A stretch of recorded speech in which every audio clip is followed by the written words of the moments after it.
আপনি কি তেল ছাড়া কোনো ব্রেকফাস্ট বা টিফিন আইটেম খুঁজছেন? তাহলে আপনি কিন্তু একদম ঠিক জায়গায় এসেছেন। আজকে আমি যে রেসিপিটা নিয়ে এসেছি কড়াইশুঁটির, সেটা কিন্তু হতে চলেছে একদমই তেল ছাড়া। আর এই রেসিপিটা একদম আইডিয়াল ফর ব্রেকফাস্টে যেমন আপনাকে এনার্জি দেবে, সেই রকমই আপনি এটা ইনক্লুড করতে পারবেন সন্ধেবেলার স্ন্যাক্সেও।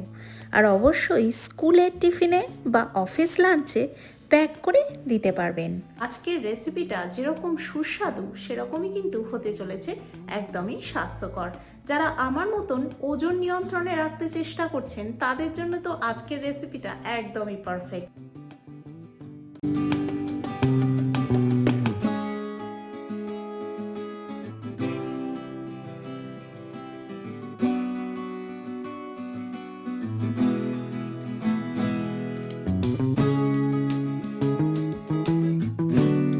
নমস্কার সকলকে, প্রবাসী সৌমি রান্নাঘর চ্যানেলে আমি সৌমি কানাডার থেকে আপনাদের সকলকে আবারও স্বাগত জানাচ্ছি আমার চ্যানেলে।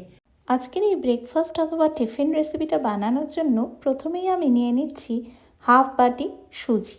আর যে বাটির মাপে আমি সুজিটা নিয়েছি সেই বাটির মাপেই আমি 1/4 বাটি নিয়ে নিচ্ছি ওট ফ্লাওয়ার।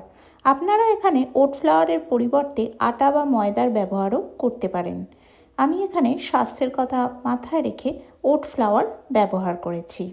আর তারপরে আমি প্রয়োজন মতন জল দিয়ে এই ওট ফ্লাওয়ার আর সুজির একটা থিক ব্যাটার তৈরি করে রাখছি।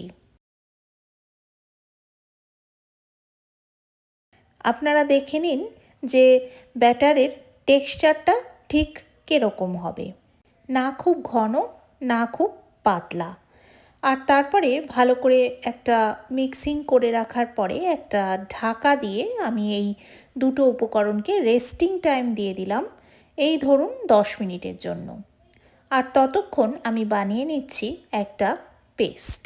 মিক্সার গ্রাইন্ডারে আমি দিয়ে দিলাম 1 বাটি সমান সেদ্ধ করে রাখা মটরশুঁটি।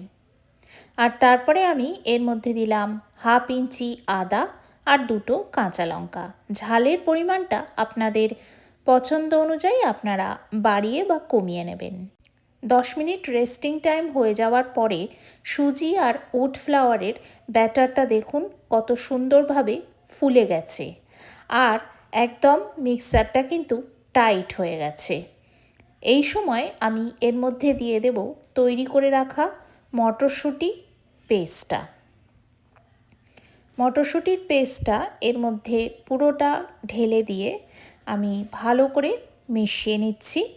আর মেশাতে মেশাতে বলি যে আজকে যদি আপনি আমার চ্যানেলে নতুন হয়ে থাকেন তাহলে আজকের এই রেসিপিটা দেখে যদি আপনার ভালো লাগে তাহলে একটা লাইক দিয়ে কমেন্ট করে চ্যানেলটিকে সাবস্ক্রাইব করে রাখবেন, আর বেল নোটিফিকেশানটা প্রেস করে অল করে রাখবেন, যাতে যখনই আমি কোনো এরকম সুন্দর রেসিপি নিয়ে আসবো আপনি প্রথমে দেখে নিতে পারবেন। এবারে আমি মিক্সি ধোয়া জল একটুখানি দিয়ে ভালোভাবে আবার মিক্স করে নিচ্ছি। ব্যাটারটা ঠিক কীরকম টেক্সচার হবে সেটা আশা করি আপনারা বুঝতে পাচ্ছেন। না বেশি গাঢ় না বেশি পাতলা। এরপরে আমি এর মধ্যে দিয়ে দিলাম স্বাদ মতন লবণ। স্বাদ মতন লবণটা দিয়েও ভালো করে আমি মিশিয়ে নিচ্ছি। এরপরে আমি এর মধ্যে দিয়ে দেব 1 চা চামচ বেকিং পাউডার। আর বেকিং পাউডারটা দিয়েও খুব সুন্দরভাবে আমি একবার মিশিয়ে নিচ্ছি। আর আমার পুরনো সদস্যরা চ্যানেলের, আপনাদের যদি আজকের রেসিপিটা দেখে ভালো লাগে তাহলে অবশ্যই একটা লাইক আর কমেন্ট করে দেবেন। এবারে আমি নিয়ে নিয়েছি একটা 9 ইঞ্চের কেক মোল্ড। আর এই কেক মোল্ডটাকে আমি ভালো করে অল্প একটু তেল দিয়ে গ্রিস করে নিচ্ছি। আপনাদের কাছে যদি কেক মোল্ড না থাকে তাহলে যে কোনো স্টিলের পাত্রে আপনারা এই প্রসেসটা করে নিতে পারেন। ভালো করে কেক মোল্ডটাকে আমি গ্রিস করে নেওয়ার পরে তৈরি করে রাখা মটরশুঁটি, সুজি আর ওট ফ্লাওয়ারের ব্যাটারটা এই কেক মোল্ডের মধ্যে ঢেলে নিচ্ছি। আর এর আগেই কিন্তু আমি, যেহেতু আজকে গ্যাসে এই রেসিপিটা বানাবো, প্রিহিটিং করে রেখেছি। এর উপরে আমি এবারে গার্নিশিংয়ের জন্য ছড়িয়ে দিচ্ছি সাদা তিল ও কালো তিল। যদিও এটা অপশনাল, কিন্তু দেখতে ভীষণ ভালো হয় আর সঙ্গে স্বাস্থ্যকরও হয় আর স্বাদও কিন্তু অনেকটা বাড়িয়ে তোলে। এরপরে সুন্দরভাবে আমি সাদা তিল আর কালো তিলগুলোকে দিয়ে ডেকোরেট করে আমি একটু ট্যাপ করে নিলাম। তারপরে আমি যে প্রিহিটিংটা করে রেখেছিলাম একটা বড় পাত্রে একটা স্টিলের র্যাক পেতে ঢাকা দিয়ে আমি 10 মিনিটের জন্য হাই হিটে প্রিহিট করে রেখেছিলাম।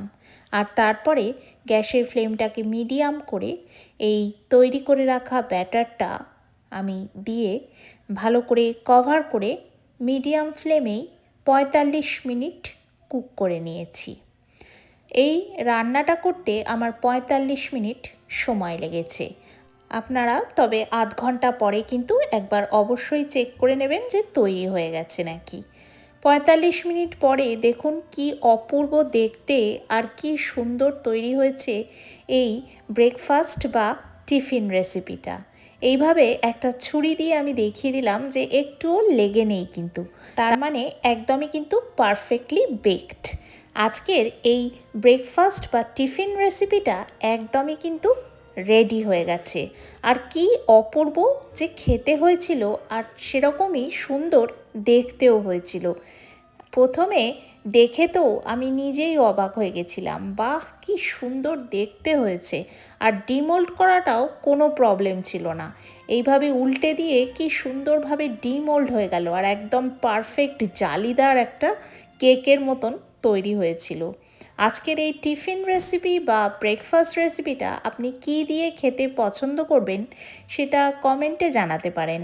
আমি যে কোনো নারকোলের চাটনি অথবা কেচাপ, টমেটো কেচাপের সাথে খেতে আপনাদেরকে সাজেস্ট করব। আর সঙ্গে আপনি নিয়ে নিতে পারেন আপনার ফেভারিট চা। আমি তো দুধ চা দিয়েই এমনিই খেয়ে নিয়েছিলাম। এই রেসিপিটা এত টেস্টি হয়েছিল যে এর সঙ্গে খাওয়ার কোনো রকম সস বা কোনো রকম চাটনির প্রয়োজনই পড়ছিল না। তবুও আপনারা কিন্তু অবশ্যই সেটা ইনক্লুড করতে পারেন। এবার দেখুন আমি কেটে নিয়েছি এরকম চৌকো চৌকো করে, আর এত সুন্দর সফট ফ্লাফি জালিদার এগুলো তৈরি হয়েছিল যে মুখে দিলেই কিন্তু মিলিয়ে যাচ্ছিল। আর যেহেতু এটা সম্পূর্ণ নিরামিষ, তাই জন্য এত দারুণ একটা রেসিপি যেটা সবাই কিন্তু ইনক্লুড করতে পারেন নিজেদের ডায়েটে। বাচ্চাদের স্কুলের টিফিনেও আপনারা দিতে পারেন, সঙ্গে অফিস লাঞ্চে প্যাক করে দিতে পারেন, আবার নিজেরা ব্রেকফাস্টে খেতে পারেন। যদি মনে হয় স্ন্যাক্সে চায়ের সাথে 2 পিস খেতে পারেন। যেরকম স্বাস্থ্যকর সেই রকমই সুস্বাদু। আজকের ভিডিও তাহলে বন্ধুরা এই অবধি। আপনারা সকলেই সুস্থ থাকবেন, সুন্দর থাকবেন, সকলকে নিয়ে অনেক আনন্দে থাকবেন আর দেখতে থাকবেন আমার চ্যানেল প্রবাসে সৌমি রান্নাঘর। এই রেসিপিটা দেখে যদি আপনাদের ভালো লাগে তাহলে অবশ্যই একটা লাইক, শেয়ার ও কমেন্ট করবেন।